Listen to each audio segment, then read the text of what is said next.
Hello ඔන්න ඔයගලන්ට පොඩි එක්සයිටින් නිවුස් එකක් දෙන්න ආවේ. ඉතින් ඔන්න අපි perform කරන ඉවෙන්ට් එකක් ගැන කියන්න ආවේ. ඉවෙන්ට් එක තියෙන්නේ මාර්තු 20 මියුසියස් ඔඩිටෝරියම් එකේ. ගල් පැලෙන බොරු.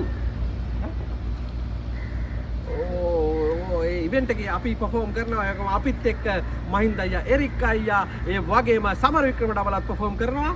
ඒ වගේම විනෝලි එක්ක නිල්මිනි අක්කා perform කරනවා. අනිත් කට්ටිය තමයි මරු ඩබලත්. ඒ වගේම මේ ඉවෙන්ට් එක හොස්ට් කරන්නේ සුජීව අයියයි දුලික අක්කයි. ගල් පැලෙන බොරු. එවර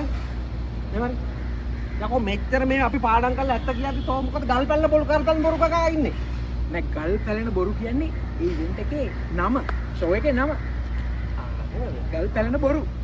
හරි එහෙනම් අපි මාර්තු 20 අපි ඔක්කොම එනවා perform කරන්න. මොකද ගල් පැලෙන බොරු 20 මියුසියස් ඔඩිටෝරියම් එකේ. ජය වේවා.